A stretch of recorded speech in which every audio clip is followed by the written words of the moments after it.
Hi everyone, and welcome to Charlotte's Web. I'm going to start reading chapter 1. I want to kind of keep track of what chapters all the videos are because there's going to be a bunch of them. And so I'm excited to start this book with you, and it's one of my favorites. I hope you love it too. While we read the book, we're going to talk a lot about themes, and one of the most major themes in this book is friendship. I guess I'll go with that one. Maybe friendship and love. And themes are just things that authors talk about in their books without actually talking about it. So it's the message that the author, E.B. White, is trying to get out to you. And you find the themes, and there'll be other themes that we'll talk about as we read through the book, but you'll find the theme of friendship and love throughout this whole chapter, throughout the whole book. There's some pretty interesting friendships that form in this novel. And chapter 1 is called Before Breakfast. "Where's Papa going with that axe?" said Fern to her mother as they were setting the table for breakfast. "Out to the hog house," replied Mrs. Arable. "Some pigs were born last night." "Well, I don't know why he needs an axe," continued Fern, who was only 8. "Well," said her mother, "one of the pigs is a runt. It's very small and weak, and it will never amount to anything. So your father has decided to do away with it." "Do away with it?" shrieked Fern. "You mean kill it? Just because it's smaller than the others?" Mrs. Arable put a pitcher of cream on the table. "Don't yell, Fern," she said. "Your father is right. The pig would probably die anyway." Fern pushed a chair out of the way and ran outdoors. The grass was wet and the earth smelled of springtime. Fern's sneakers were sopping by the time she caught up with her father. "Please don't kill it," she sobbed. "It's unfair."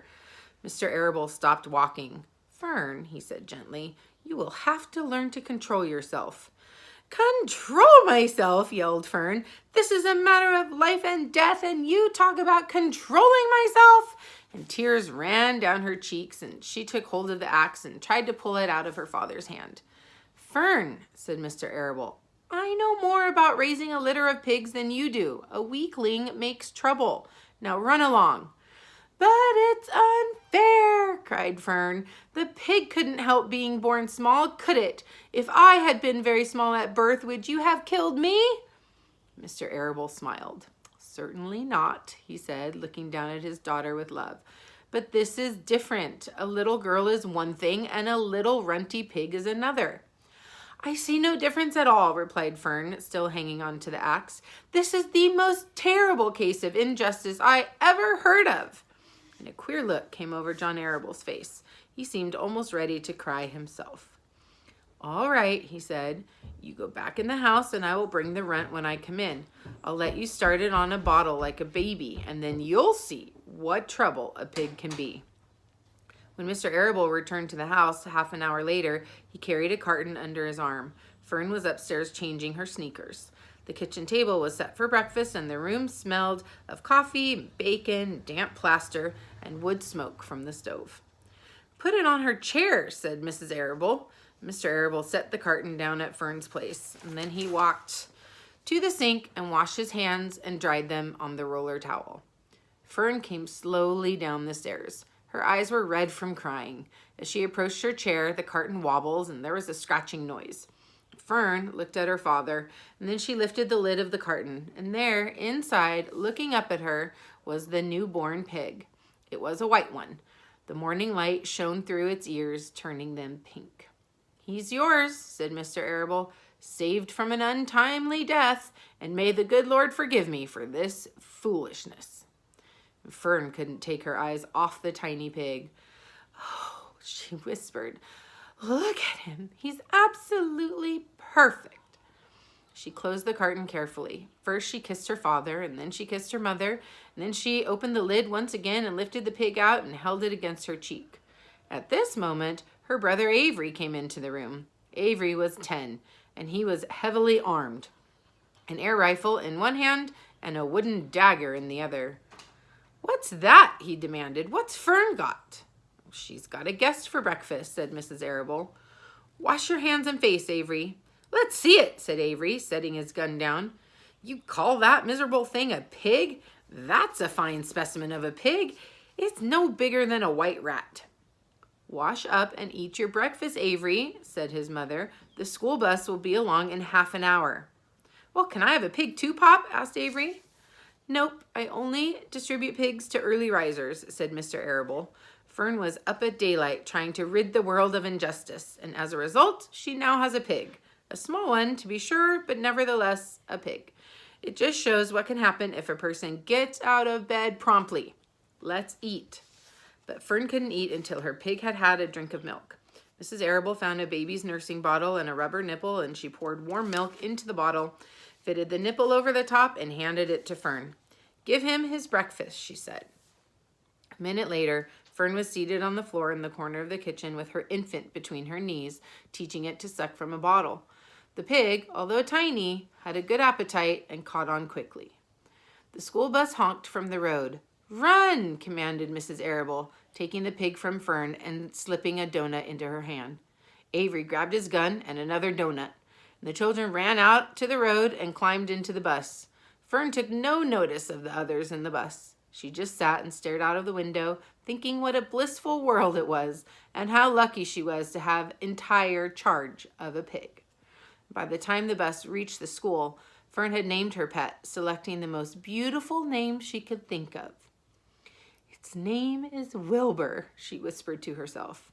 She was still thinking about the pig when the teacher said, "Fern, what is the capital of Pennsylvania?" "Wilbur," replied Fern dreamily, and the pupils giggled, and Fern blushed. So that's the end of chapter 1. We've met the Arable family, and we've learned that they're definitely a different setting than what we might be used to reading about. This book took place quite a long time ago, and they're out on the farm.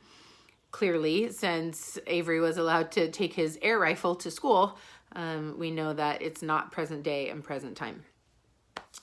Chapter 2 is a short one called Wilbur.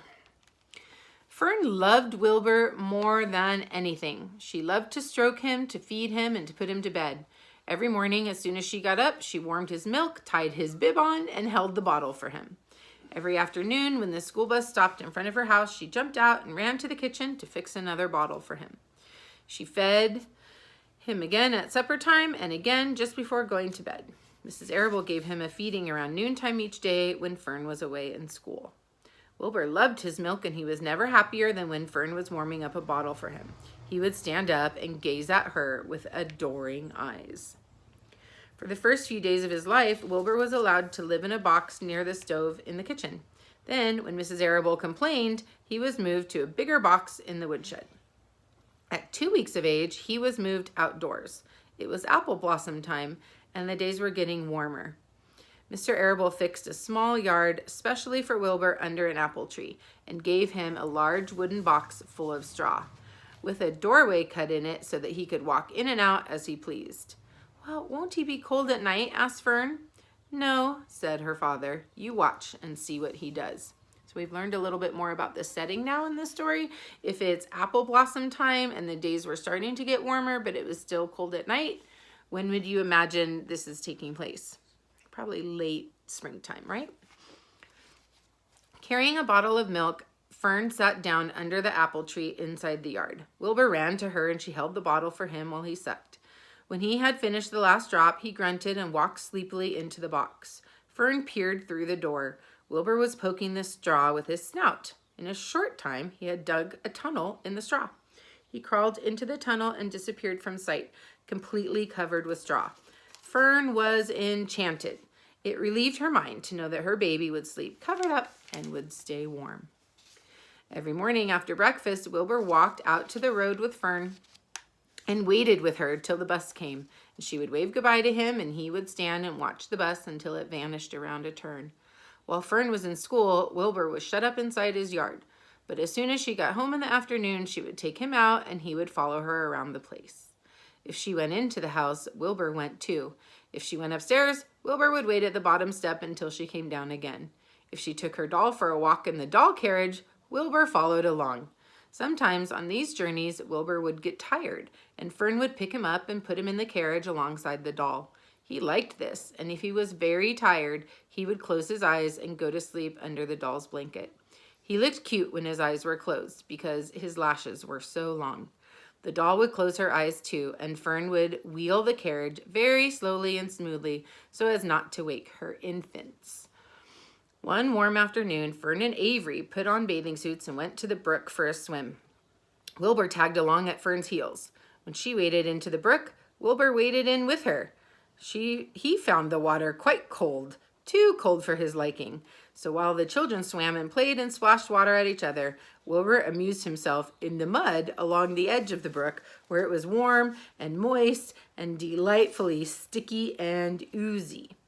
Every day was a happy day, and every night was peaceful. Wilbur was what farmers call a spring pig, which simply means that he was born in the springtime. When he was 5 weeks old, Mr. Arable said he was now big enough to sell and would have to be sold. Fern broke down and wept, but her father was firm about it. Wilbur's appetite had increased, and he was beginning to eat scraps of food in addition to milk. Mr. Arable was not willing to provide for him any longer. He had already sold Wilbur's 10 brothers and sisters. "He's got to go, Fern," he said. "You have had your fun raising a baby pig, but Wilbur's not a baby any longer, and he has got to be sold." "Call up the Zuckermans," suggested Mrs. Arable to Fern. "Your Uncle Homer sometimes raises a pig, and if Wilbur goes there to live, you can walk down the road and visit him as often as you like." "Well, how much money should I ask for him?" Fern wanted to know. "Well," said her father, "he's a runt. Tell your Uncle Homer you've got a pig you'll sell for $6 and see what he says." It was soon arranged. Fern phoned and got her Aunt Edith, and her Aunt Edith hollered for Uncle Homer, and Uncle Homer came in from the barn and talked to Fern. When he heard that the price was only $6, he said he would buy the pig. Next day, Wilbur was taken from his home under the apple tree and went to live in a manure pile in the cellar of Zuckerman's barn. And that's the end of chapter 2. Chapter 3 is called Escape.